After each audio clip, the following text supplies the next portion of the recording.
ঠিক আছে। আসিফ, তুমি তোমার পরিচয় দাও একটু সংক্ষেপে। পরিচয় দিয়ে তুমি তোমার একটু পিএমপি জার্নিটা শেয়ার করা শুরু করো। বাকিরা ইনশাআল্লাহ এর মধ্যে জয়েন করবে, তো আমরা আগে ওর কাছ থেকে শুনবো। কংগ্রেচুলেশন হাসিফ, তুমি তোমার পিএমপি পাসের জন্য। তুমি প্রথমে তোমার পরিচয় দিয়ে শেয়ার করো, এরপরে আমরা ওর কাছ থেকে প্রশ্ন নিব। আপনার এর মধ্যে প্রশ্ন রেডি করতে থাকেন। আহ, ওকে আমরা জিজ্ঞাসা করব যে যদি আপনি কোনো স্পেশাল কোনো, ঠিক আছে ঠিক আছে, okay. Asif, please Uh, start. Thank you everyone. I am Hasibur Rahman, PMP. আমি ডেপুটি ম্যানেজার হিসেবে আছি একটা প্রজেক্টে, হেলথ কেয়ার কেমিক্যালস লিমিটেডের। এটা একটা API project, that means active pharmaceutical ingredients. এটা হেলথ কেয়ার ফার্মাসিউটিক্যালস এর একটা সিস্টার কনসার্ন। আমি এখানে প্রজেক্ট কোঅর্ডিনেটর হিসেবে আছি আর কি। এবং এই প্রজেক্টটার কাজ হচ্ছে বেসিক্যালি ফার্মাসিউটিক্যালস এর র মেটেরিয়ালস প্রডিউস করা। বর্তমানে যে আমরা ফার্মাসিউটিক্যাল যে ওষুধগুলো কিনি বাজার থেকে বা খাই, এগুলো সাধারণত র মেটেরিয়ালস বাইরে থেকে নিয়ে আসা হয়। এই প্রজেক্টটা এই কোম্পানির আন্ডারে এই প্রজেক্টটা নেওয়া হয়েছে, মানে এখানে র মেটেরিয়ালস গুলো তৈরি হয়। তো আমি প্রজেক্টের প্রথম থেকেই আছি, একেবারে ডে ওয়ান থেকে। সো এখানে আমি প্রজেক্ট কোঅর্ডিনেট করতেছি। সো আমি মনে করলাম যে এই প্রজেক্ট গুলো এফিসিয়েন্টলি শেষ করার জন্য পিএমপি আসলে খুবই প্রয়োজনীয় একটা সার্টিফিকেশন, এবং এটা এই নলেজটা নেওয়া দরকার। সেজন্যই আমি পিএমপিটা শুরু করি। এবং বেসিক্যালি আমি 3P কে বেছে নিই, কারণ এর ফিডব্যাক এবং আমি যতটুকু শুনছি যে এটা একটা best training centre for PMP. So আমি স্লাইডটা আসলে হ্যাঁ, খুব শর্টকাটে আজকে বানানো হয়েছে অল্প সময়ের ভিতরে। তো আমার স্লাইডে যে কনটেক্সট গুলো আছে একটু আমি শেয়ার করলাম। সেটা হচ্ছে, আমার প্রথমে আমি শেয়ার করবো যে আমার এক্সাম প্ল্যানিংটা কি ছিল, এবং আমার স্টাডি টাইম, আমি কিভাবে কত ঘন্টা স্টাডি করেছি, তারপরে আমি কি কি রিসোর্স ইউজ করেছি, তারপরে কিছু বেসিক ডেভেলপমেন্টের, কিভাবে আমি আমার বেসিকটাকে ডেভেলপ করেছি কিছু এক্সাম্পল দিয়ে আমি বোঝানোর চেষ্টা করব। তারপরে এক্সাম ডেতে কিভাবে আমি প্রিপারেশন নিয়েছি, এবং কিছু গাইডলাইন যেগুলো পিএমপি এসপিএনদের জন্য খুবই দরকার। এবং শেষে কোশ্চেন অ্যান্ড অ্যান্সারে কিছু থাকবে। সো প্রথমে যারা এক্সাম প্ল্যানিং এবং স্টাডি টাইম যেটা আমি বলবো, আমি আসলে চেষ্টা করছি পুরো জার্নিটাতেই পিএমপি টুলস ইউজ করার জন্য। কারণ পিএমপি এটা একটা প্রজেক্ট হিসেবে নিয়েছি, এবং পিএমপি তে আমি যে এক্সাম প্রিপারেশন করছি, যে টুলস গুলো আমি পেয়েছি, সেগুলো থেকেই আমি চেষ্টা করেছি আর কি এটা অ্যাডাপ্ট করার জন্য। সো প্রথম যেটা করেছি আমি স্টেক হোল্ডার্স এনগেজমেন্ট, যেটা আমি এটা ইউজ করেছি। দেখলাম আমার এই জার্নিতে স্টেক হোল্ডার আমার ফ্যামিলি, ফ্রেন্ডস এবং অফিস। সো আমি আমার ফ্যামিলিকে এনগেজ করার চেষ্টা করছি, যেন আমি তাদেরকে প্রথমে কনভিন্স করেছি যে আমার একটা জার্নি আছে, এবং এই পরীক্ষা পর্যন্ত আমাকে একটু সময় দিতে হবে, এবং তারা আমাকে যথেষ্ট হেল্প করেছে। I am grateful to them. এবং তারা আমাকে অন্য কোনো কাজে ইনভলভ করে না এই পুরো জার্নিটাতে। আমাকে এক্সাম প্রিপারেশনের জন্য পুরো টাইমটাকে ফ্রি করে দিয়েছে। তারপর আমি একটু আড্ডা প্রিয় মানুষ, আমার অনেক ফ্রেন্ড সার্কেল আছে, আমি তাদের সবাইকেই বলে রেখেছি যে আমার আগস্ট মাসে 19 তারিখে একটা এক্সাম আছে। তো আমি এখন কখনোই কাকেও সময় দিতে পারবো না, সেটা আমি অ্যাপ্লাই করেছি। এবং অফিসেও আমি চেষ্টা করেছি যে কাজগুলো না করলেই নয়, সেই কাজগুলো করেছি, এবং আমার টিমকে অন্যান্য কাজগুলো ডেলিগেট করে দিয়েছি, কারণ এই টাইমটাতে আমি একটু অফিসে বসেও কিছু স্টাডি করতে পারি। আর একটা জিনিস আমাকে মেনটেন করতে হয়েছে, সেটা হচ্ছে ইমোশনাল ইন্টেলিজেন্স। কারণ আমার এই জুলাই মাসে এবং আগস্ট মাসে আমার প্রিপারেশনটা ছিল। তো এই সময় দেশে অনেক আনরেস্ট সিচুয়েশন ছিল। তো এই সময় আমার যেন ইমোশনটা অন্যদিকে ডাইভার্ট না হয়ে যায়, এবং আমি যখন নিজেকে ম্যানেজ করতে পারি। তো এই টুলসটা আমি ইউজ করেছি, যেন আমি আমার অবজেক্টিভস এর দিকে আমি স্টিক থাকতে পারি। আর আমার স্টাডি টাইম ছিল বেসিক্যালি, আমি জুলাই আগস্টই বেশি স্টাডি করেছি। তো জুলাই আগস্ট আমার স্ট্রিক্ট একটা টাইম ছিল, রুটিন ছিল। সেটা যে সানডে থেকে থার্সডেতে যেদিন অফিস ডেট ছিল, ওই সময় আমি অফিস থেকে 6টার সময় ব্যাক করতাম। তো ব্যাক করে একটু রেস্ট করে, তো মাগরিবের নামাজ পড়ে 7টায় পড়তে বসতাম। টানা আমি 12টা পর্যন্ত পড়তাম। এর ভিতরে প্রেয়ার এবং ডিনারের ব্রেক থাকতো 1 ঘন্টার মতো। আর ফ্রাইডে আর স্যাটারডেতে যেটা করার চেষ্টা করেছি যে 4 আওয়ার সিমুলেশন দিয়েছি। সকালবেলা ফজরের নামাজ পড়ে উঠি 4 আওয়ার্স সিমুলেশন দিয়েছি। এবং এই রিভিউগুলো সিমুলেশনে আমি আফটারনুনে বিকেল বেলায় কমপ্লিট করেছি, যাতে কোশ্চেন গুলো ওই সময় মনে থাকে, এবং রিভিউটা খুব তাড়াতাড়ি হয়।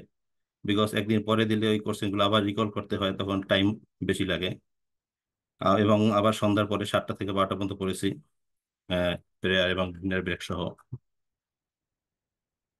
এখানে যেটা আমি দেখানোর চেষ্টা করছি, সেটা আমি কি কি রিসোর্স ইউজ করেছি।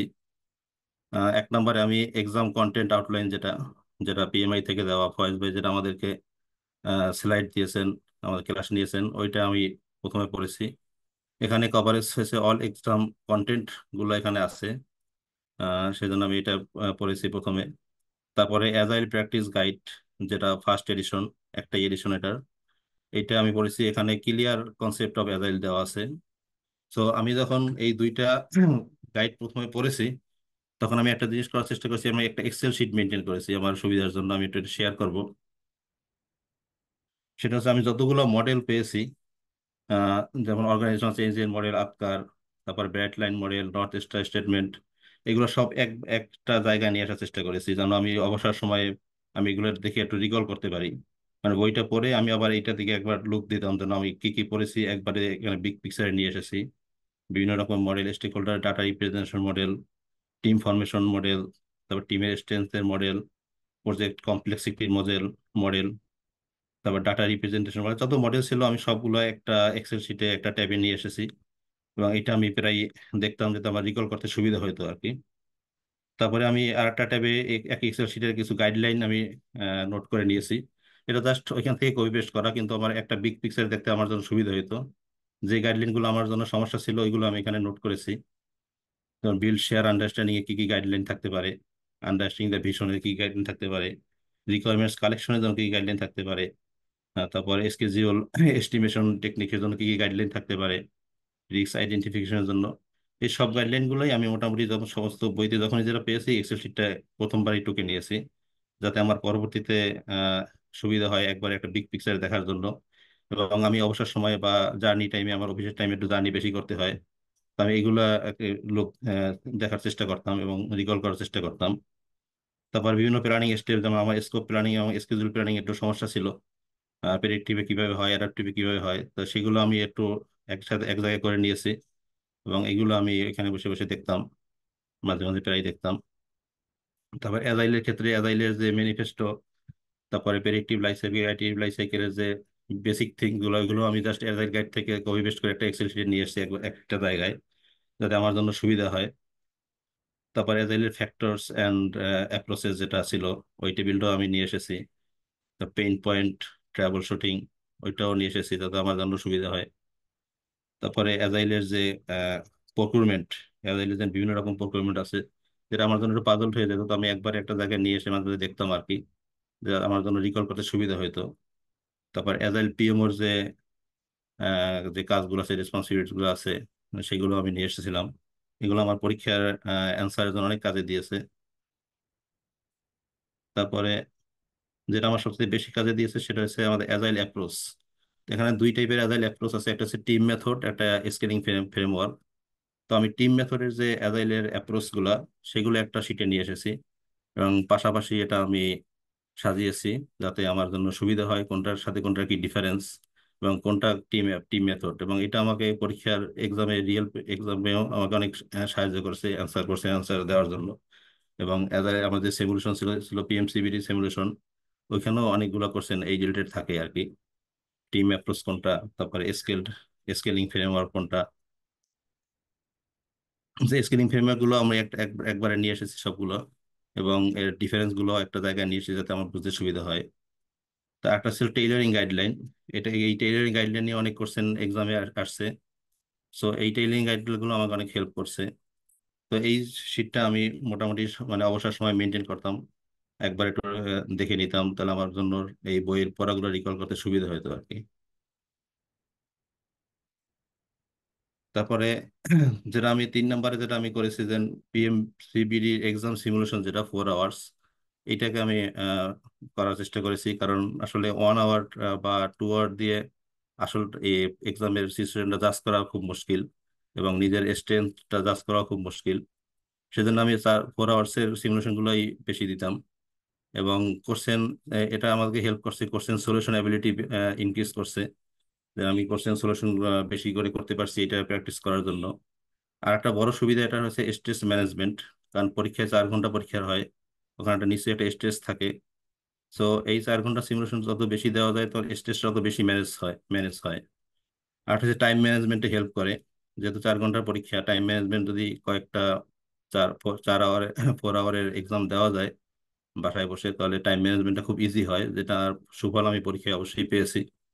আর একটা হচ্ছে বেসিক ডেভেলপমেন্ট।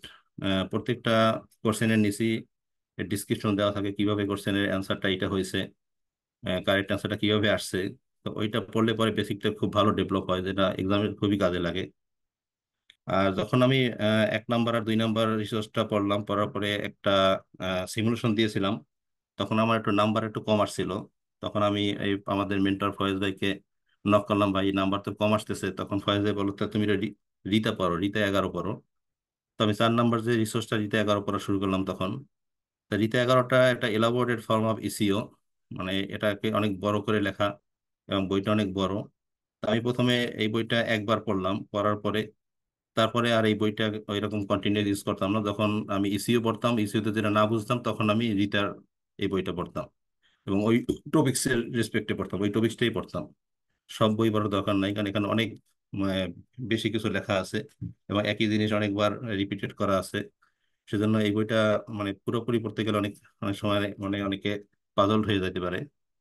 আর এখানে অনেক প্রসেস গ্রুপ আছে, তো প্রসেস গ্রুপগুলো পড়ার দরকার নাই, আমি দেখলাম শুধু যে যে সমস্যাটা ইসিওতে আমার হয়তো আমি ওই জিনিসটাই আমি রিতা থেকে এলাবোরেট ফর্মুলা নিয়ে পড়তাম এবং বেসিকটা ডেভেলপ করতাম। আর এখানে একটা বড় ইম্পর্টেন্ট জিনিস হচ্ছে পিএমআইইজম।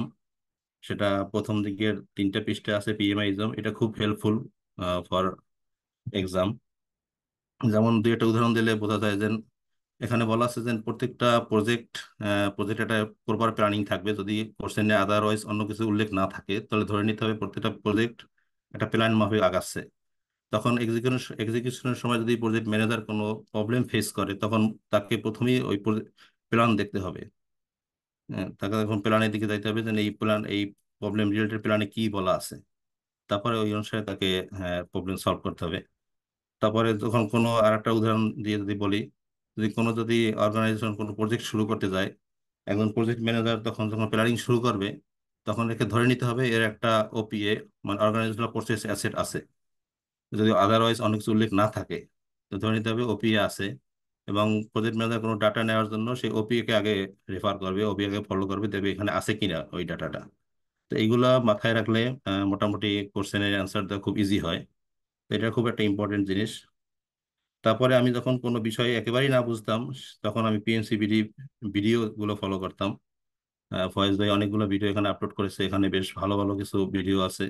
বেশ না, সবগুলোই ভালো ভালো ভিডিও, কিন্তু যেটা আমার বুঝতে সমস্যা হতো, আমি ওইখান থেকে আমি ওই ভিডিওগুলো নিতাম, ওইখান থেকে ভিডিওগুলো দেখতাম এবং এটা আমার জন্য অনেক কাজে দিয়েছে। বিশেষ করে যখন আমার চেঞ্জ ম্যানেজমেন্ট প্রসেসে আমার খুব ঝামেলা হতো যে কোনটার পর কোনটা করতে হবে, কনফিগারেশন ম্যানেজমেন্ট এবং চেঞ্জ ম্যানেজমেন্ট এই ডিফারেন্সটা আমি বুঝতাম না। তো আমি যখন ভিডিও দেখলাম এবং এটা ক্লিয়ার হয়েছে, এবং আলহামদুলিল্লাহ এই রিলেটেড আমি কোশ্চেন পরীক্ষায় পেয়েছি, রিয়েল এক্সামে পেয়েছি। তারপরে আরো অনেকগুলো এই ভিডিও আমি এখান থেকে দেখে বেসিকটা আমি ক্লিয়ার করে নিয়েছিলাম।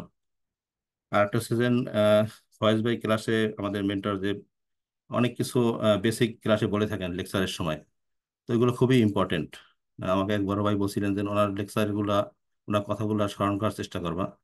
তো আমি ক্লাস লেকচার গুলো রিকল করার চেষ্টা করতাম, কোনো টপিক্সের উপরে উনি কি বলছিলেন যতটুকু পেরেছি। আলহামদুলিল্লাহ অনেক বেসিক জিনিস পেয়েছি ওই লেকচার থেকে রিকল করে। সো এইগুলো ছিল আমার বেসিক্যালি রিসোর্স। এর বাইরে আমি আর কোনো বই পড়ি নাই। এটা আমার 4 আওয়ার্স এক্সাম সিমুলেশনের রেজাল্টের একটা চিত্র।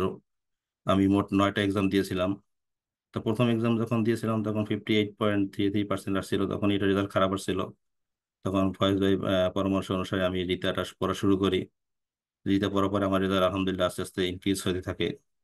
তো আস্তে আস্তে লাস্টের দিকে আমার রেজাল্ট বেশ ভালোই আসতেছিল এবং কনফিডেন্সটা অনেক হাই হয়েছিল, যেটা আমার পরীক্ষার ক্ষেত্রে অনেক কাজে দিয়েছে। আহ, এখানে আমি কিছু বেসিক ডেভেলপমেন্টের কিছু এক্সাম্পল নিয়ে আসছি, কিভাবে বেসিকটা আমি আমার ডেভেলপ করেছিলাম প্রেডিক্টিভ এবং অ্যাজাইল মোডে। জাস্ট কিছু এক্সাম্পল, আমি সবগুলাই বেসিক এইভাবে ডেভেলপ করছি, কিন্তু কিছু এক্সাম্পল নিয়ে আসছি এই কারণে যে এই এক্সাম্পল রিলেটেড কিছু কোশ্চেন আমি পরীক্ষায় পেয়েছি, যতটুকু রিকল করতে পেরেছি ততটুকু নিয়ে আসছি। এবং অনেকেই আমাকে এই পাশ করার পরে কোশ্চেন করছেন, ভাই আপনি বেসিক কিভাবে ডেভেলপ করছেন। তখন আসলে আমি এরকম অ্যান্সার দিতে পারি না, সেজন্য আসলে আমি এই জিনিসটা নিয়ে আসছি। যেমন স্কোপ প্ল্যানিং এর ক্ষেত্রে আমি যখন পড়াশোনা করতাম, তখন সিকোয়েন্স অফ স্কোপ প্ল্যানিংটা খুব মাথায় রাখার চেষ্টা করতাম, কারণ এটা খুবই ইম্পর্টেন্ট। কখন রিকোয়ারমেন্টস কালেকশন করতে হবে, কখন ফিল্টারিং করতে হবে, কখন প্যারাডিজাইজেশন করতে হবে, তারপরে রিকোয়ারমেন্ট ট্রেসিবিলিটি ম্যাট্রিক্সের কি কাজ, এটা কখন তৈরি করতে হবে।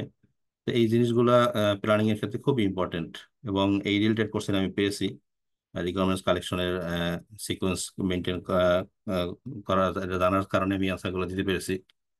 তারপর প্রজেক্ট স্কোপ স্টেটমেন্টের এই রিলেটেড কোশ্চেন পিএমসিবির সিমুলেশনও আছে এবং এক্সামও আসছিল যে একটা প্রজেক্ট স্টেটমেন্টে কি থাকতে পারে, স্কোপ স্টেটমেন্টে কোনটা স্কোপে আছে, কোনটা স্কোপে নাই, তারপর ডেলিভারেবল অ্যাজাম্পশন, তো এগুলো থাকতে পারে। তাই এই রিলেটেড কোশ্চেন আমি পিএমসিবিতে পেয়েছি এবং আলহামদুলিল্লাহ পরীক্ষায় পেয়েছি।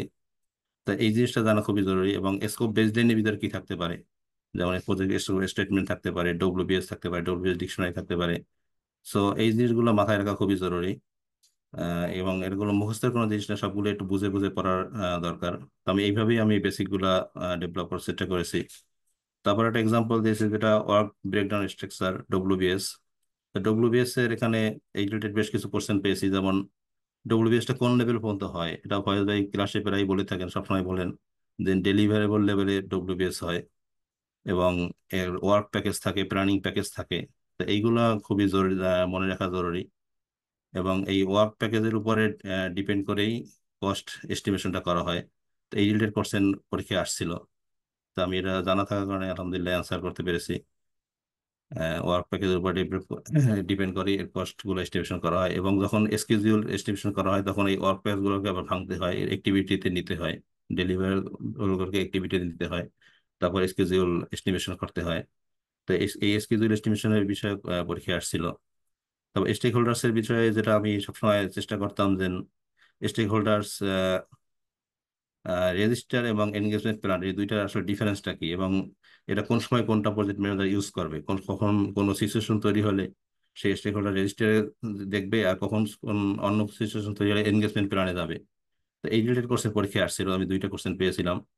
সো এইটা আমি ফয়েজ ভাই ভিডিও দেখে বা ওই রিতার বই পড়ে এই জিনিসটা আমি ক্লিয়ার হয়ে নিয়েছিলাম এবং এইভাবেই বেসিকগুলো ডেভেলপ করছিলাম।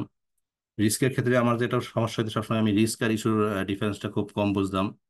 সো এইটা বোঝা খুবই জরুরি।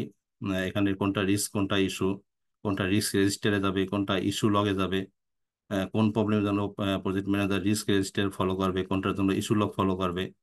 সো এই বেসিক গুলো থাকা খুবই জরুরি। এবং এই রিলেটেড অনেক কোশ্চেন এক্সামে আসছিল। তো স্কিজুয়াল নিয়ে অনেক কোশ্চেন আসছিল, যেমন স্কিজুয়াল ক্রাশিং, তো fast tracking, resource leveling, smoothing, এটা কোনটা কি এবং কখন করতে হয়। এবং সবচেয়ে বড় কথা হলো যে স্কেজুলের সাথে রিস্কের একটা ইন্টার রিলেটেড একটা কিছু কোশ্চেন আসছিল, যেমন স্কেজুল ক্র্যাশিং করলে এর রিস্ক কি কি আছে, বা ফাস্ট ট্র্যাকিং করলে রিস্ক কি কি আছে, এইরকম রিলেটেড কিছু কোশ্চেন আসছিল, যেটা আলহামদুলিল্লাহ জানা থাকার কারণে অ্যান্সার করতে সুবিধা হয়েছে আমার জন্য। এবং রিসোর্স লেভেলিং স্মুথিং থেকেও কোশ্চেন আসছিল। তো এই বেসিক গুলা ডেভেলপ করা খুবই জরুরি। আর একটা আছে আনভ্যালু ম্যানেজমেন্ট। এখানে আমার যে প্রবলেমটা, হয়তো আমি ফর্মুলা অফ ইএসসি এর এস্টিমেটেড কম্পিলেশন, এখানে চারটা ফর্মুলা আছে আর কি। তো আমি বুঝতে পারতাম না যে কখন কোন ফর্মুলাটা ইউজ করব। তাই যদি এই রিলেটেড কোনো কোশ্চেন আমি পরীক্ষায় পাই নাই, কিন্তু আমি এটা উল্লেখ করছি, এটা আমার জন্য খুব প্রবলেম হইতো। তখন আমি ফয়েজের ভিডিও দেখলাম, ওইখানে পিএমসি ভিডিওতে খুব ক্লিয়ারলি বলা আছে যে কোন সিচুয়েশনে কোন ইকুয়েশনটা ইউজ করতে হবে। এটা জানা খুবই জরুরি।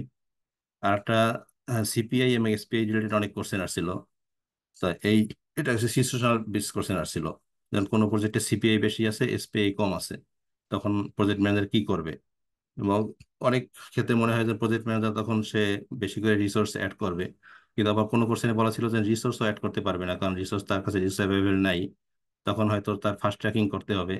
তো এরকম situational base question CPI SPI related আসছিল। আর একটা example quality related. Quality related যে আহ, এই বেসিকটা, সেটা ফয়েজ ভাই প্রায় ক্লাসে বলছিলাম, এটা স্পষ্ট মনে আছে যে এটা আমাকে অনেক হেল্প করছে।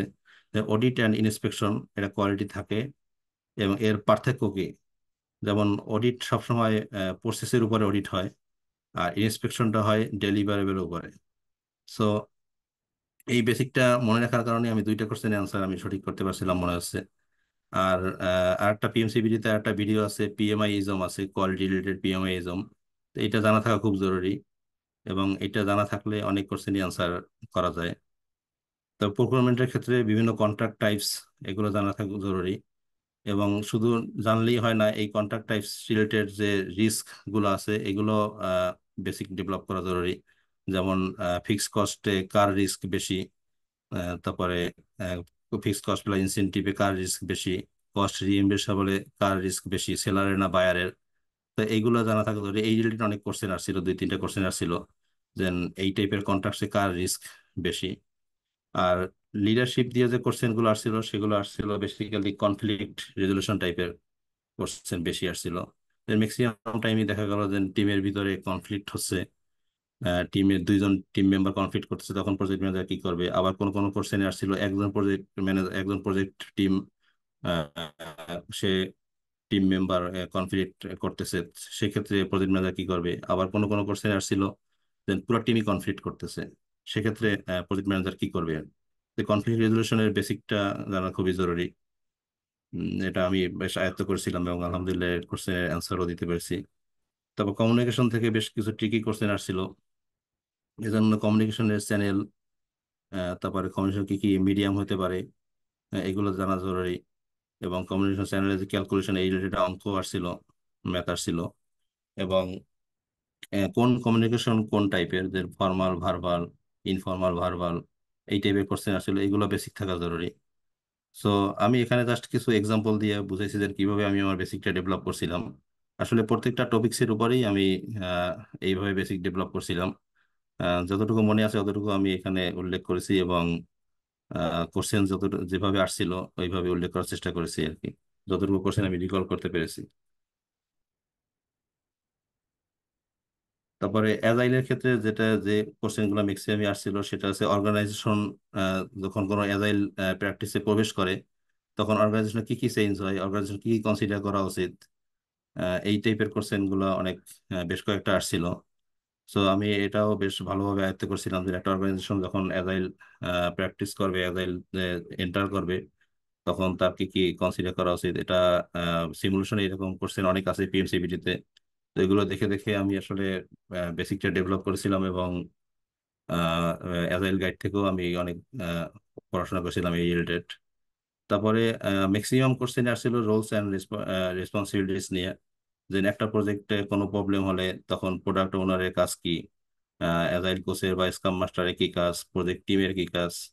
এই রিলেটেড কোশ্চেন অনেকগুলাই এসেছিল। তো সো এই বেসিকটা জানা থাকা জরুরি। দেন প্রোডাক্ট ওনারের আসলে কাজ কি, দেন প্রোডাক্ট রোড ম্যাপকে উনি তৈরি করবেন, তারপরে উনি ব্যাকলগ প্রিপারেশন করবেন, তারপরে প্রোডাক্টের ভ্যালু ম্যাক্সিমাইজ করবেন। তো এইগুলো ওনার কাছে, এরকম আর ওনার কাজ আছে, এরকম প্রোডাক্ট ওনারের যে কাজগুলো আছে সেগুলো আসলে খুব বেসিক থাকা জরুরি। তারপরে অ্যাজাইল কোচ বা স্কাম মাস্টারের কি কাজ, সেটা সেই রিলেটেড অনেক কোশ্চেন এসেছিল। তো প্রজেক্ট টিমের কি কাজ, এবং শুধু কি কাজ এরকম না যে, এবং কস্ট এস্টিমেশনে কে কার ভূমিকা, তারপরে স্কেজিউল এস্টিমেশনে কার ভূমিকা, আইটারেশন লেন্থ ঠিক করবে সেখানে কে ঠিক করবে।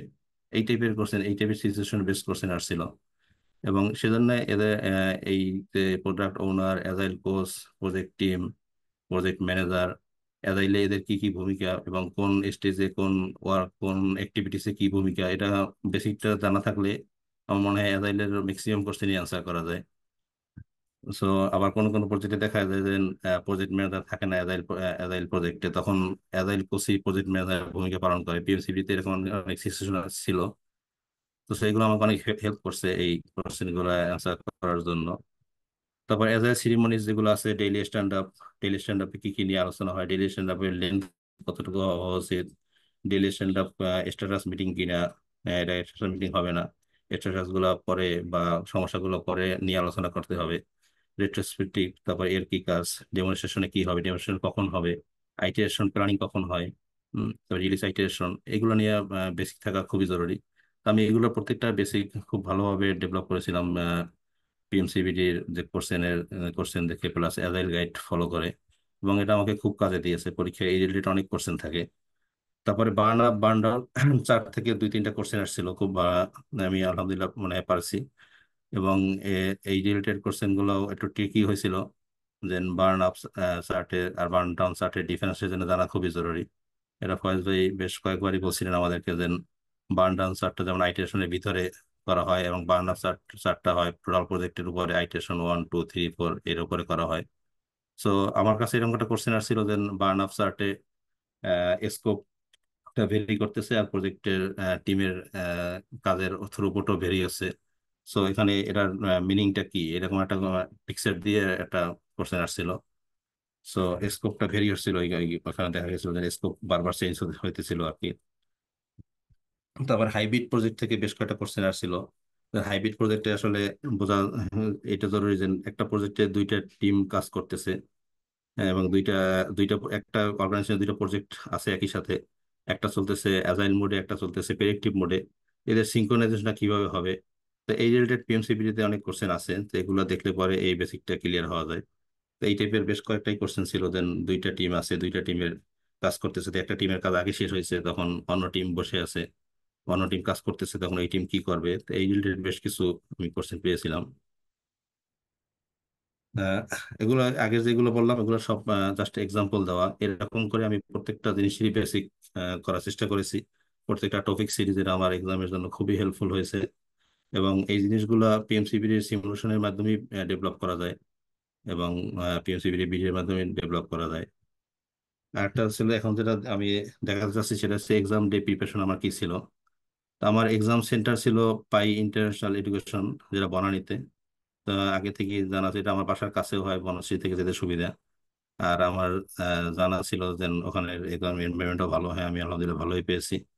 তো আমি এক্সামটিতে যে টুলস অ্যাপ্লাই করছি পিএমপির, সেটা হচ্ছে ইমোশনাল ইন্টেলিজেন্স। ইমোশনটাকে আমি কন্ট্রোল করছি, কারণ একটু নার্ভাস ছিলাম স্বাভাবিকভাবে, কিন্তু আমি আহ, সেটাকে আমি কন্ট্রোল করার চেষ্টা করেছি, যে আমি যতটা সম্ভব চেষ্টা করেছি স্বাভাবিক থাকার জন্য। আর একটা এক্সামের সময় আমি করছি ক্রিটিক্যাল থিঙ্কিং। প্রত্যেকটা কোশ্চেনের প্রত্যেকটা অ্যাঙ্গেল থেকে চিন্তা করার চেষ্টা করেছি, যে একটা কোশ্চেন পড়ার শুরুতে এই প্রজেক্টটা যেটা ডিসক্রাইব করতেছে, এটা কি কমপ্লেক্স প্রজেক্ট, না হাইব্রিড, না অ্যাডাপটিভ, না অ্যাজাইল প্রজেক্ট, তারপরে এর টিম সাইজ কি বলতেছে। মানে প্রত্যেকটা এসপেক্ট থেকে আমি চিন্তা করছি যে কোশ্চেন কি হইতে পারে। এবং আরেকটা হচ্ছে যে অ্যাভয়েড অ্যাজাম্পশনটাকে অ্যাভয়েড করেছি, যে যখন কোনো কোশ্চেন অ্যান্সার করতে গিয়েছি তখন ওই কোশ্চেনটার উপরে চিন্তা করেছি, যে ওই কোশ্চেনে কি কি সিচুয়েশন দেওয়া আছে। এটা প্রথম দিকে আমাকে খুব ভোগাইতো, যে আমি মানে অনেক কিছু অ্যাজাম্পশন করতাম, যে এইটা না হয় ওইটা হলে তো তো এইটা হওয়ার আনসার ছিল, কিন্তু না, ওই রকম অ্যাজাম্পশন করা যাবে না। যে কোশ্চেনটা আমি পড়তেছি এবং ওই কোশ্চেনটাকে কি বলা আছে ওইটার উপরেই ফোকাস থাকা জরুরি, তাহলে কোশ্চেন গুলা অ্যান্সার করা সুবিধা হয় এবং অ্যান্সার গুলো কারেক্ট হয়। আর একটা যেটা করছি আমি রিল্যাক্সেশন আমি থাকার চেষ্টা করছি, যে আগের দিন আমি স্টাডি করা বন্ধ করে দিয়েছিলাম। আগের দিন সন্ধ্যা থেকে আমি কোনো স্টাডি করে নেই, এবং আহ, বেশ ভালো ঘুম দিয়েছি, যেন 10টার ভিতরে ঘুমাই পড়ছি, যেন সাউন্ড স্লিপ হয়। তারপরে যেগুলা নেসেসারি আইটেমস নেওয়া দরকার, সেটা হচ্ছে পাসপোর্ট আর এনআইডি কার্ড। আমাকে সেন্টার থেকে বলে দিয়েছিল এই দুইটা জিনিস নিয়ে আসার জন্য। আর আমি চেষ্টা করছি সেন্টারে আর্লি পৌঁছানোর জন্য, যেন কোনো রকম ঝামেলা না হয়।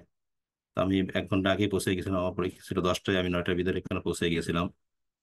আর একটা হচ্ছে যে প্রত্যেকটা ব্রেক নেওয়ার তার আগে ওর এখানে যে ইনস্ট্রাকশন গুলো দেয়, ওই ইনস্ট্রাকশন গুলো আগে ফলো করা, ওইটাকে স্কিপ করে না দেওয়া, 15 মিনিটের ইনস্ট্রাকশন ওইটা ফলো করে তারপরে এক্সামটা শুরু করা।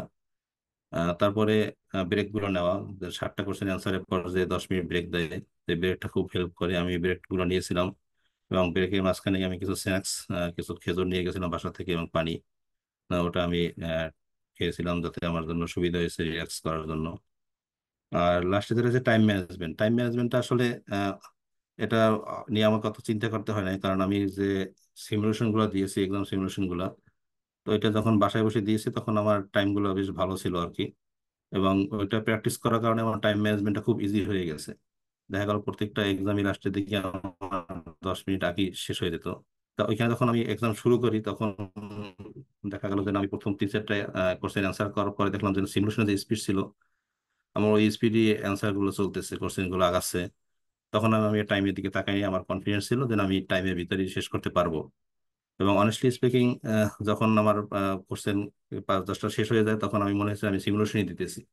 কারণ সিমুলেশনের যে কোশ্চেনের যে প্যাটার্ন থাকে, ওইখানে একই প্যাটার্নের কোশ্চেনই আসছে, হুবহু তার কোনো কিছু কমন পড়ে না, কিন্তু একই টাইপের কোশ্চেন এখানে আসছে। এবং এক্ষেত্রে আমার টাইম ম্যানেজমেন্টেও কোনো ঝামেলা হয় নাই, যেহেতু আমার স্পিড সেম ছিল। তো আমি টাইমের দিক আমি তাকাই নাই, অনেস্টলি স্পিকিং। আমি এক্সাম দিয়ে গেছি, এবং আলহামদুলিল্লাহ 5 মিনিট আগেই আমার এক্সাম শেষ হয়ে গেছে। আর যেটা গাইডলাইন আমি সবার জন্য একটু বলার চেষ্টা করবো সেটা হচ্ছে যে যারা পিএনপি প্রিপারেশন দিচ্ছেন, যারা এক্সাম দিবেন, এক্সাম একটা ডেট ফিক্স করার পরে এটাকে ফোকাস থাকা, এটার উপরে অল টাইম ফোকাস থাকা। যতটুকু আমি প্রিপারেশন নেব এই সময়টাকে আমি অন্য কোনো কোর্স বা অন্য কোনো কাজে না দাঁড়ানো বেটার। তাহলে এক্সামে অনেক সমস্যা হয় বা প্রিপারেশন অনেক সমস্যা হয়। ওই টাইমলাইনের ভিতরে পুরোপুরি এইটার ভিতরে ফোকাস থাকা, চেষ্টা করা যেন এই টুলস গুলা অফিসেও অ্যাপ্লাই করা যায় কিনা, তাহলে আরো বেটার হয়। ফ্যামিলিতে অ্যাপ্লাই করা যায় কিনা আরো বেটার হয়। আমি এটা চেষ্টা করছিলাম যে আমার কিছু টুলস আমি অফিসে অ্যাপ্লাই করার জন্য, যেমন ডেইলি স্ট্যান্ড আপ মিটিং, তারপরে কানবান বোর্ড, আরো বেশ কিছু টুলস আমি অফিসে অ্যাপ্লাই করছিলাম। তাদের এটা এর জন্য সুবিধা হয়, তো ফোকাস থাকাটা সুবিধা হয়। এবং বাসায় অন্যান্য কোনো ইভেন্ট এই 2-3 মাসে যে প্রিপারেশন টাইম না রাখাই বেটার, তাহলে ফোকাস থাকাটা সুবিধা হয়। আরেকটা হচ্ছে যে যতটাই আমরা বলি বেসিক ডেভেলপমেন্ট বা রিসোর্স, সবচেয়ে বড় কথা হচ্ছে 3P কনসাল্টিং লিমিটেড, যারা ফয়েজ ভাই যে আমাদের মেন্টর যে ইনস্ট্রাকশন গুলো দেয় সেটাকে স্ট্রিক্টলি ফলো করা। এটাকে যদি স্ট্রিক্টলি ফলো করা যায়, আমার বিশ্বাস সবাই এটা পারবে আর কি, মানে পাস করতে পারবে আর কি, কোনো সমস্যাই হওয়ার কথা না আর কি।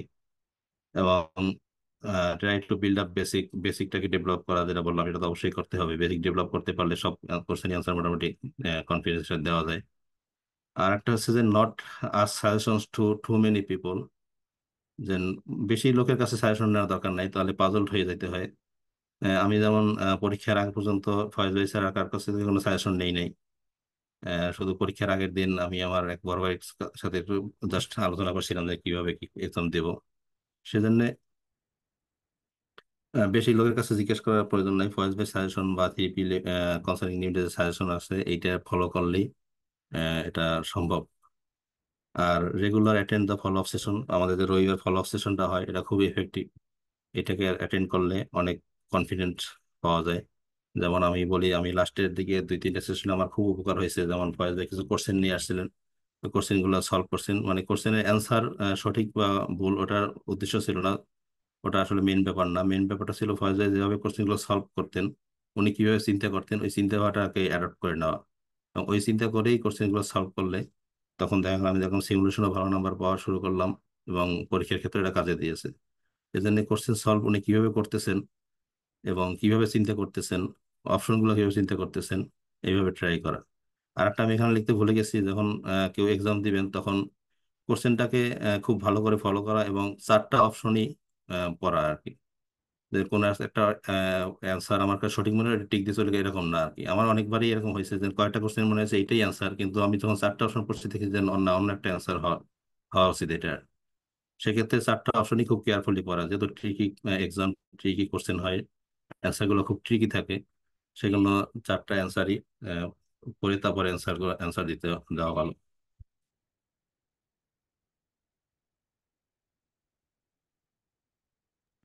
তারপরে লাস্টে আমি স্পেশাল থ্যাঙ্কস জানাচ্ছি আমাদের লিডার ফয়েজ ভাইকে। কারণ আমার যে এক্সাম যখন আমি অ্যাপ্লাই করি তখন এটা নিয়ে অনেক ঝামেলা হয়েছিল। আমার এক্সাম এটা অডিটে পড়ছিল, তো অডিটে একবার ফেল করছে, তখন আবার অডিটে পড়ছে, তখন ফয়েজ ভাই পিএমআই এর সাথে অনেক কথা বলছেন। কথা বলার পরে তারপরে এটাকে সলভ করছেন, তারপর আমার এক্সামটা পাস হয়েছিল। তারপর রুহুল ভাইকে থ্যাঙ্কস জানাই, উনি আমাদেরকে অনেক রিসোর্স যখন যেটা চেয়েছে তখন সেটা সাবমিট করছে। থ্যাঙ্কস জানাই রজত ভাইকে আমাকে এক্সামের আগে বেশ কিছু টিপস দেওয়ার জন্য এবং সাহস দেওয়ার জন্য। তো কারো কোনো কোশ্চেন থাকলে আমরা করতে পারি আর কি। থ্যাংক ইউ হাসিব, তুমি এখন তো শেয়ারিংটা বন্ধ করে দাও। এখন তো আর বাকি আহ সবার চেহারা একটু দেখি। বাহ, থ্যাংক ইউ। আচ্ছা, কয়েকটা প্রশ্ন এখানে আমি ড্রপ করতে বলছিলাম। আচ্ছা, তোমারে বলি, দুইজন রিকোয়েস্ট করছে, সেটা হচ্ছে যে তুমি যে একটা সুন্দর চোথা বানাইছো এক্সেল, হ্যাঁ, হ্যাঁ। এটা তো সবাই চাচ্ছে আর কি, বুঝছো না? না, সমস্যা নেই, আমি গ্রুপে দিয়ে দেবো আর কি। হ্যাঁ, তুমি আমার মনে হয় হোয়াটসঅ্যাপ গ্রুপে দিয়ে দাও, এখানেও দিতে হ্যাঁ, পারো, হ্যাঁ। এখানেও দাও, যারা আছে তারা তো গরম গরম নিয়ে নিলো। আচ্ছা, ঠিক আছে। আর আমাদের হোয়াটসঅ্যাপ গ্রুপেও দাও। হুম, হুম। কারণ হোয়াটসঅ্যাপ গ্রুপে এটা, এক কাজ করো, আমি আগে ভিডিওটা, আচ্ছা দিয়ে দাও, অসুবিধা নাই। আর হুম, সেকেন্ড, এটা দুইজন রিকোয়েস্ট করছে। হুম, আর হুম। একটা হচ্ছে যে এই মোহাইমেন, তুমি তো আছো না? মোহাইমেন কই? ভাই আছি। হ্যাঁ, আছি আছি। তোমার তোমার প্রশ্ন বলো, ওকে বলো কি প্রশ্ন তুমি লিখছো এটা। জি ভাই, আসসালামু আলাইকুম ভাই। আসসালাম। আমার দুইটা কোশ্চিন। একটা হচ্ছে গিয়ে আমাদের, আমি মানে আমি মোটামুটি 4টা মতো সিমুলেশন দিছি।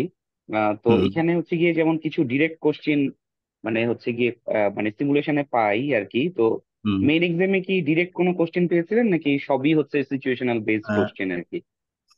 ডিরেক্ট আসলে দুই একটা মনে হয় ছিল, কিন্তু সিচুয়েশনাল বেস কোশ্চেনই বেশি, এবং ম্যাক্সিমাম আচ্ছা। কোশ্চেনই ছিল প্রবলেম সলভিং আর মানে প্রজেক্ট প্রবলেমের মধ্যে আছে আর কি। কোনো প্রজেক্টের স্কেডিউল ঠিক নাই, কোনো প্রজেক্টে কস্ট ঠিক নাই, কোনো প্রজেক্টে কনফ্লিক্ট হচ্ছে, টিমের মধ্যে মারামারি হচ্ছে, এই টাইপের জি কোশ্চেনই জি বেশি আর কি। মানে ওখানে গেলে মনে হচ্ছে যে না, আমি মানে দুনিয়ার সব প্রজেক্টে প্রবলেম চলতেছে, আমি আমাকে আমাকে এখানে সলভ করার জন্য বসাই দিচ্ছে আর কি।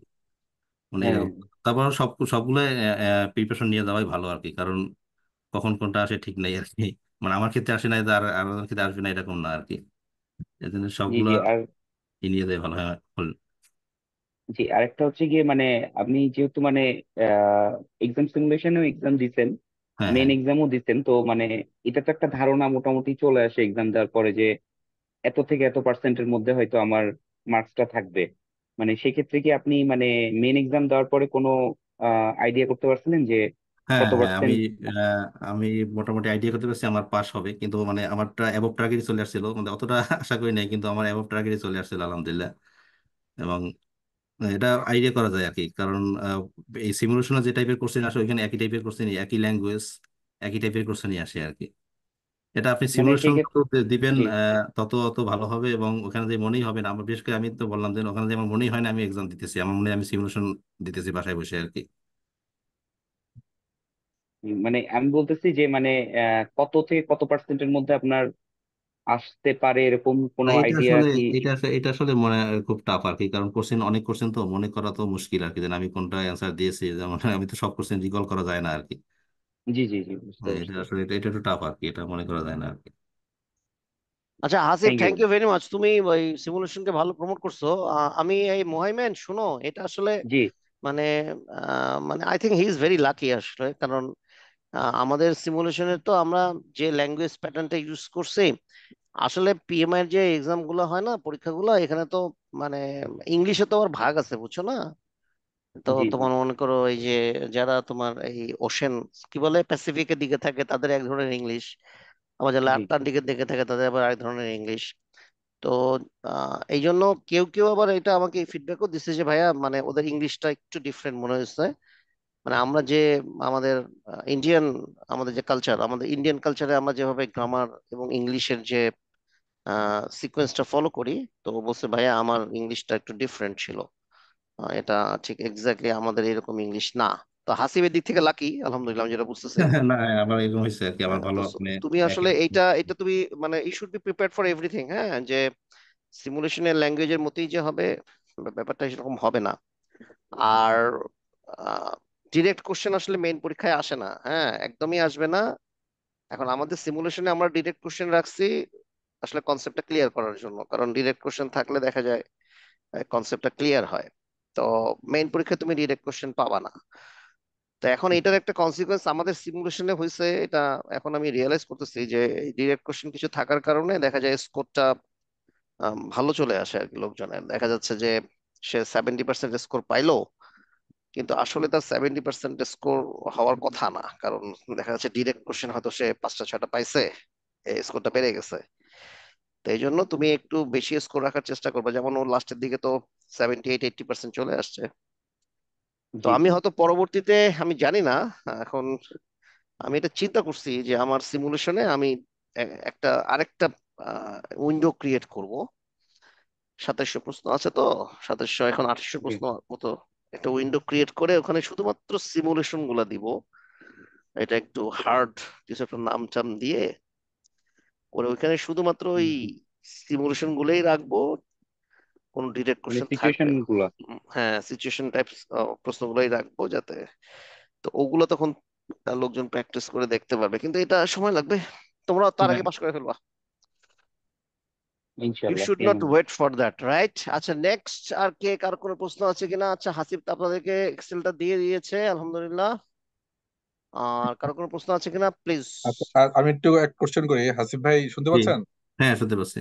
আচ্ছা হাসিফ ভাই, যেটা হচ্ছে মানে আপনি যেটা বললেন যে সিমুলেশন আপনি শুরু করেছেন প্রথমে 58 60, আমার হুম আসলে আমি দেখলাম যে এরকমই হয়তো 60-65 আমি হয়তো হচ্ছে, কিন্তু আমি একটা সময় পরে দেখি যে শুক্র শনিবার এক্সাম দিতে হয় সারা সপ্তাহ অফিস করে, হুম কিন্তু হুম দেখা যাচ্ছে এক সপ্তাহ প্রথম দিকে খুব ভালো ছিল, পরের সপ্তাহ দেখে হঠাৎ করে আবার একটু ডিগ্রেড করছে।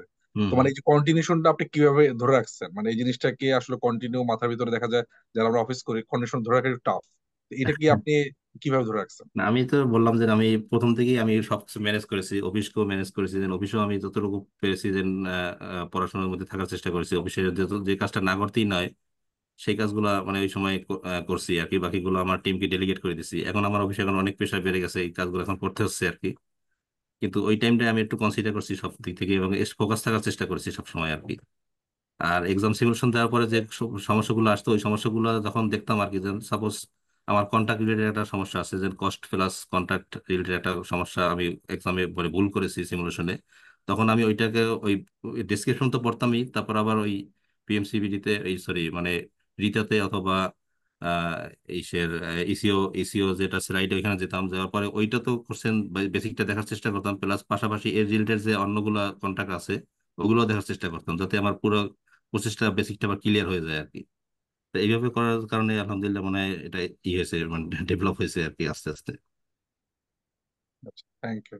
আচ্ছা, আমি হাসিবের জিনিসটা আমি একটু অ্যাড করি, হ্যাঁ আব্দুর রহিম ভাই, সেটা হচ্ছে যে ও স্টেক হোল্ডারদেরকে, যেটা আমি এটা নতুন ইয়ে পাইলাম, টিপস পাইলাম, এর আগে আর কেউ আমাকে এইভাবে বলে নাই যে স্টেক হোল্ডার এনগেজ করছি আমি। তার মানে ও আসলে একটা ক্র্যাশ নিছে, ও আসলে আমার বকা খেয়েছে, তো বকা খেয়ে ওর অ্যাপ্লিকেশনটা, আমি ওর অ্যাপ্লিকেশনের পিছনে অনেক পরিশ্রম করছিলাম, তারপরে সে পরীক্ষা দেয় এই জন্য আমি ওটা সাটায় বকা দিছিলাম আর কি। তো আমি ধারণা করতেছি তখন সে আসলে একটা 2 মাসের ক্র্যাশ নিছে, এবং ক্র্যাশ নেওয়ার সময় সে ওর যত ধরনের এনগেজমেন্ট ছিল, লাইক ফ্যামিলিকেও সে বুঝাইছে, মানে ফ্যামিলিকে সময় একটু কম দিবে আর কি। তারপরে অফিসের কাজও সে একটু অথরিটি ডেলিগেট করে দিচ্ছে, টুকটাক কাজগুলা যেগুলো না করলেই নয় সেগুলা করবে, বাকিগুলা সে তার সাপোর্ট নিচ্ছে আর কি। প্লাস ও আমাদের যে কিছু আহ কিছু যে আমাদের ফ্রেন্ডদের সঙ্গে যে কিছু এনগেজমেন্ট থাকে এই সময়টায় সেই সবগুলো বন্ধ করে ফেলছে। বন্ধ করে ফেলে ওই যে চোথা বানাইছে একটা এক্সেল শিট, তো যখনই সুযোগ পাইতো ওইটা দেখতো আর সে পড়তো আর কি, ডেইলি পড়তো। শুক্র শনিবার সে পরীক্ষা দিত, আর অন্য সময় সে এগুলো পড়তো, পড়ে পড়ে সে এই গ্যাপ গুলো আছে, তো একটা মোমেন্টাম সে ধরে রাখতে চাইছে হুম। যাতে ভুলে না যায়। এবং তারপর ওই মোমেন্টামে, ওই প্রেসারে, ওই স্রোতের মধ্যে সে পরীক্ষাটা দিয়ে ফেলছে আর কি। এটাই আসলে সে বলতে চাচ্ছে। আসিম, আমি ঠিক বললাম? হ্যাঁ সেটাই আর কি, এবং আমার জন্য ইমোশনটা ধরে রাখা কঠিন হয়েছিল, কারণ ওই সময় দেশের একটা খারাপ সিচুয়েশন চলতেছিল আর কি। তো ওইটাও আমি ও, ভালোভাবে ধরে রাখছি আর কি। মানে কোনো খবর টবর পড়ো নাই, চুপচাপ না, খবর বসেছিলা? পড়েছি কিন্তু মানে ওটাতে প্রভাবিত হয়নি আর কি। ও, আচ্ছা, আর কার কোনো প্রশ্ন আছে কিনা, প্লিজ? ওকে, তুমি একটা এখন কোশ্চেন আমাকে। ছিল আসিফ ভাই, এই হ্যাঁ বলেন। আপনারা যে কোশ্চেন যে 10 মিনিটস এর ব্রেকটা হয়, এটা হ্যাঁ কি হ্যাঁ, প্রথম 60টা কোশ্চেনের পর অটোমেটিক ব্রেকটা আসে নাকি আপনি সিলেকশন করতে হয়? সিলেকশন করতে হয়, একটা রিভিউ অপশন আসে, আপনি যদি কোনো রিভিউ কোশ্চেন করে থাকেন তাহলে রিভিউ করবেন, আর যদি এন্ড রিভিউ দেন, দেওয়ার পরে একটা বিগিন দ্য ব্রেক নামে একটা অপশন আসে আর কি। ওইখানে আচ্ছা ওইটা আচ্ছা, ওইটা ক্লিক করলে পরে ব্রেক শুরু হয় আর কি। এটা আফটার দ্য 60 মানে 60টা রাইট, কোশ্চেনের পরেই? 60টা কোশ্চেনের পরে, রাইট। আচ্ছা। 60টা কোশ্চেনের ভাই পরে, এরপরে 60টা কোশ্চেনের পরে ও আসলে আপনাকে বলবে যে তোমার ব্রেক টাইম স্টার্ট হবে, তুমি কি রিভিউ করবা কিনা। আপনি যদি রিভিউ করেন, রিভিউটা কিন্তু সময় কনজিউম করবে, হ্যাঁ। মনে করেন 5টা কোশ্চেন রিভিউ করলেন, তো আপনি মনে করেন 60টা প্রশ্ন শেষ হয়ে গেছে 70 মিনিটে, আপনি 5টা কোশ্চেন রিভিউ করলেন, আরো 3 মিনিট সময় নিলেন, তার মানে 73 মিনিট আর কি। এই 73 মিনিট পরে আপনার, আপনি যদি ব্রেক নেন তখন ওই আপনার ব্রেকটা স্টার্ট হবে, আপনি 73 মিনিট সময় চলে গেল আর কি। এই, হ্যাঁ। আর যদি ব্রেক ব্রেক নিবেন, ব্রেকটা স্কিপ করে যায় না, ব্রেক নিবেন, ঠিক আছে না? জি জি ভাই, ভাই থ্যাংক ইউ। এরপরে কি 10 মিনিট পরে কি মানে অটোমেটিক হচ্ছে কি আমার টাইম আবার স্টার্ট হয়ে যাবে? না, ওখানে এসে এন্ড ব্রেক একটা ক্লিক করতে হয়, তখন এন্ড ব্রেকটা এন্ড হয়ে যায়, তখন অটোমেটিক টাইম স্টার্ট হয়ে যায় আর কি। এখানে আমি বলি, হ্যাঁ, ও তুমি যদি 10 মিনিটের আগে ঢুকে যাও, মনে করো তোমার সাইকেল জি। চলছে, তোমার 9 মিনিট মানে কাউন্ট ডাউন করতে করতে তোমার 1 মিনিট বাকি আছে, 1 মিনিট বাকি আছে, তুমি তখন চেয়ারে বসে পড়ছো, তখন তুমি এন্ড ব্রেক করলে কোশ্চেন চলে আসবে। কিন্তু যদি তুমি 10 মিনিট পুরোটা কনজিউম করে ফেলো, মানে তোমার 10 মিনিটের ব্রেক, তুমি 12 মিনিট 14 মিনিট ধরে খাইতেছো আর খাইতেছো, তখন এই 10 মিনিট হুম। পরে অটোমেটিক কোশ্চেন চলে আসবে।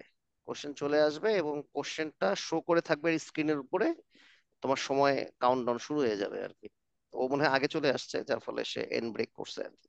হ্যাঁ, আমার আসলে ব্রেকটা ওইরকম নেওয়ার দরকার হয় না, কারণ অল্পতেই শেষ হয়ে গেছে, কারণ আমাদের আবার সিমুলেশনটা কি আমি প্রমোট করতেছি, সিমুলেশনটা বারবার দিলে পরে ওই ব্রেকটাও আসলে প্রয়োজন হয় না, কারণ সিমুলেশন তো কোনো ব্রেক নাই হ্যাঁ, সিমুলেশনে ব্রেক রাখা হয় নাই এই আসলে স্ট্রেসটা নেওয়ার জন্য। নেওয়ার আর জন্য। তো যাতে কিন্তু ওই তুমি যেটা ওই তুমি যদি 10 মিনিটের সময় বেশি নিয়ে ফেলো, তো বসে থাকো না যে আমি তো যাই নাই, সো ব্রেক তো আছে, ব্রেক থাকবে না, ব্রেক থাকবে না, 10 মিনিট পরে তোমার ওই ব্রেকটা অটোমেটিক চলে যাবে এবং প্রশ্ন চলে আসবে, নেক্সট যে 61 নম্বর প্রশ্ন চলে আসবে এবং তোমার এই টিকটক চলতে থাকবে আর কি। বি কেয়ারফুল, বুঝতে পারছি। বাহার সে Thank ধোকা মাত খাইয়ে, বুঝছো না? you. নেক্সট কার কি প্রশ্ন আছে আর? আচ্ছা তুমি হাসিফ, তুমি যে হ্যাঁ, 180টা প্রশ্ন পাইছো, এই 180টা প্রশ্নের মধ্যে মাল্টিপল চয়েস পাইছো কয়টা মনে আছে? আর মানে drag and drop, choose choose two, choose one, choose two, মানে মানে মাল্টিপল চয়েস মানে রেডিও বাটন, মানে চারটার মধ্যে অলরেডি, একটা রাইট। এটা ম্যাক্সিমাম এগুলো পেয়েছি, শুধু 5টা থেকে 6টা পেয়েছিলাম চুজ টু। আর ও বাবা, এটা ড্র্যাগন অনেক। ড্র্যাগন ড্রপ পাইছো? না, ড্রাগন পাইনি আমি। একটা পাও নাই? না না, কি বলেন? আর বলো দুইটা কি! ম্যাথ, দুইটা ম্যাথ পেয়েছি আর কি। দুইটা ম্যাথ পাইছো, আর ওই ম্যাথ যে হচ্ছে। হটস্পট পাইছো, হটস্পট? না না, না হঠাৎ পাইনি।